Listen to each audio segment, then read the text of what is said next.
Batam Channel.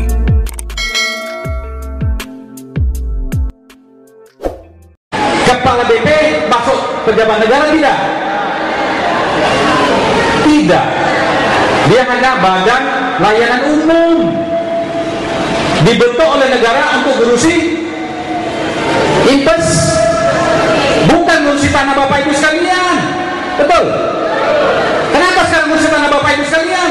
Kok diam-diam aja? Kok benar bu? Saya bukan marah-marah si bapak ibu.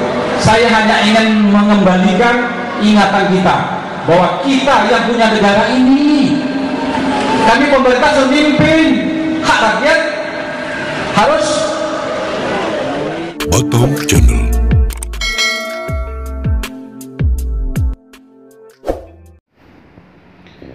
Tindakan BP Batam yang mencabut lahan PT Dani Tasya Lestari selaku pemilik dan pengelola Hotel Purajaya Beach Resort Nongsa yang WTO habis tahun 2023 hari ini disidangkan dengan perkara perbuatan melawan hukum di Pengadilan Negeri Batam Selasa 5 April 2022. Sayangnya pihak BP Batam sebagai tergugat dan Badan Pertanahan Nasional atau BPN sebagai turut tergugat tidak hadir dalam persidangan dengan nomor perkara 92/2022/PN.BTM.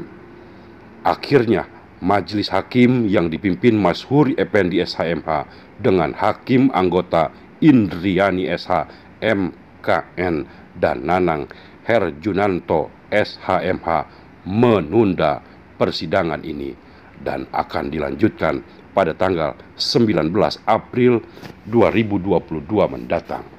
Inilah Batam Channel News selengkapnya.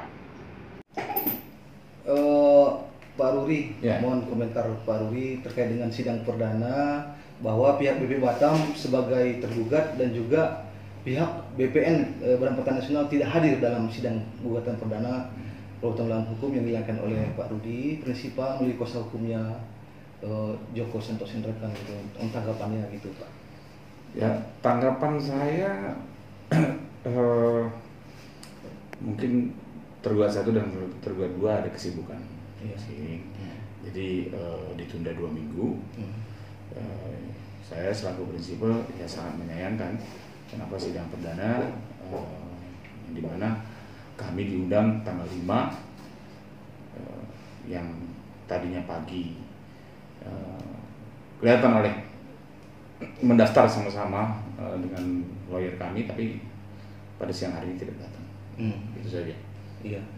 Terus ini bahwa pertanahan sebenarnya lahan daripada PT Dani ini kan cukup simpel sebenarnya, bayar WTO dan ada masa berlakunya gitu, kemudian jadi pelik ketika dicabut gitu. Nah ini sehingga berujung kepada persidangan. Nah ini mungkin gimana Pak Dani menafsirkan ini gitu? Saya menafsirkannya ya itu sudah jelas ya dari isi dari gugatan kami yang ke PN. Iya. Semua sudah jelas dari keputusan Tun Tanjung Pinang. Itu sudah jelas sidang di lapangan. Iya. Maka itu himbauan saya, kalau boleh saya saran sebagai masyarakat Batam, ayolah sama-sama Pak Hakim, Bu Hakim atau aparat penegak hukum, sama-sama ayo kita ke lapangan, sidang di lapangan. Iya. Gitu untuk membuktikan itu saja dari saya sih. Iya.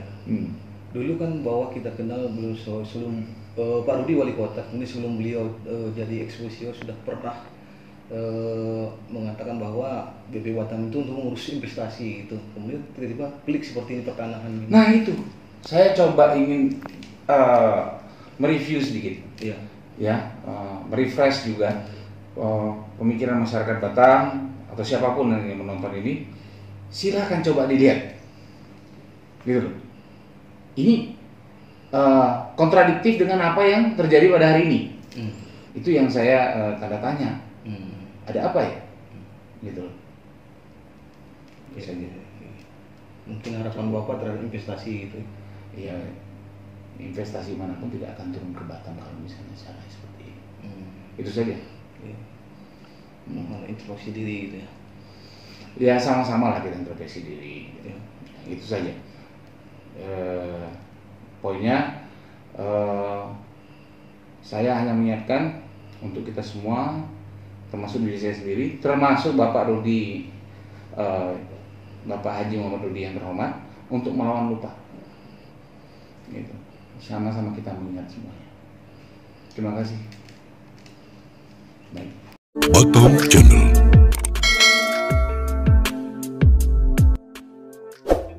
Saya dari Kantor Hukum Jakarta Susanto and Rekan yang beralamat di Jalan Fatmawati, Pondok Labu, Jakarta Selatan. Sore, Ibu Martina. Mohon tanggapan Bu. Kenapa alasan ditunda sidang perdana gugatan perbuatan melawan hukum terhadap BP Batam ini, Bu? Setelah diagendakan tadi tanggal 5 April dari jam 9 kita menunggu sampai jam 2 ternyata baru sidang.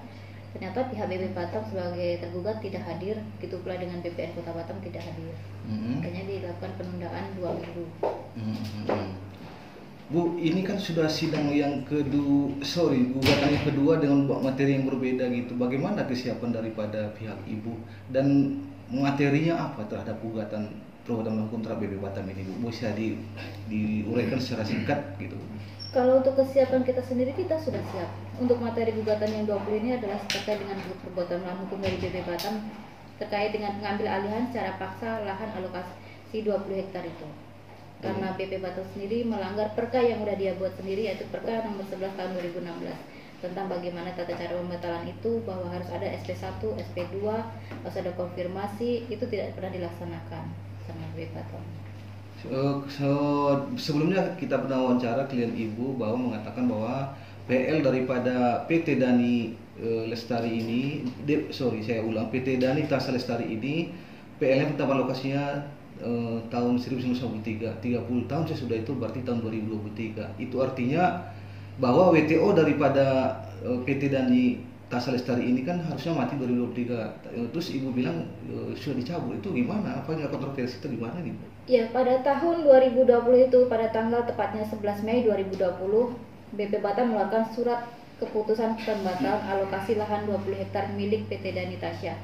Di dalam diktum SK tersebut di poin A dikatakan bahwa mencabut ini berdasarkan karena surat peringatan SP3 itu sudah diberikan kepada PT Dani Tasya, dan kedua tidak ada pembangunan.